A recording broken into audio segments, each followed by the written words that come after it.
Hey everyone, Gavin checking back in with you guys right here at Other Worlds Austin, and I am joined by... I'm Max Stenstrom. Chris Ruanes.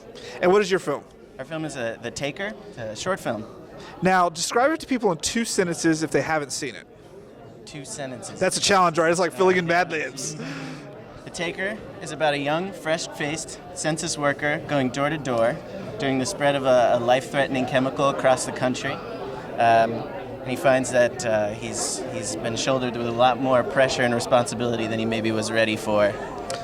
Well, you know, taking one of the most boring jobs in the world and throwing in like a potential apocalyptic tone to it has to be fun. It's definitely fun. I wouldn't say that it's necessarily goes great for everybody, but it's fun for those of us sitting comfortably in our seats. Unless you're sitting uncomfortably in your seat, then you're really involved in this movie. One of the things I found really interesting is when you come and you're dealing with post-apocalyptic stuff and you're dealing with kind of the darker side of things, it's really interesting to play with the humanity part of it. And your collector, your census taker, is dealing with that part and kind of wrestling with it the entire time. Was that really fun to write, or was that hard to write? Well, I guess both. I definitely think, we put a lot of effort into emphasizing that aspect of the story.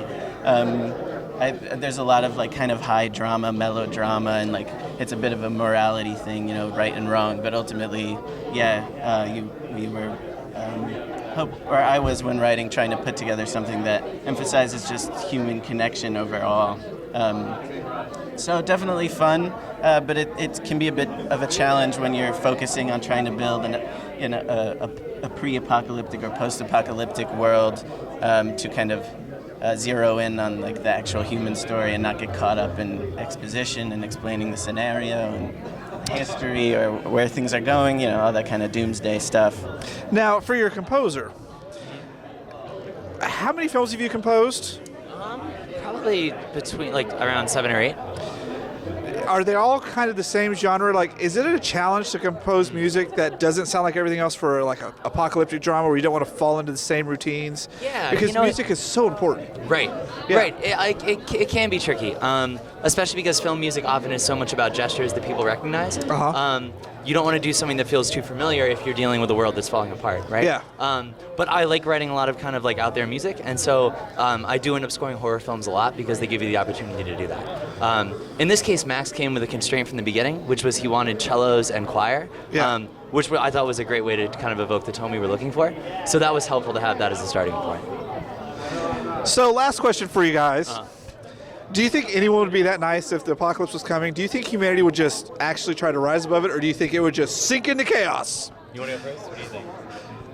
Yeah, you know, I think it depends on how my day is going when I answer. So just driving down the road, I'll have my coffee. It's going to be a good apocalyptic day. Yeah. I think if I wake up and I'm in a good mood, I'd say that, you know, I think we'd all band together and we'd maybe find love before we'd find murder, but...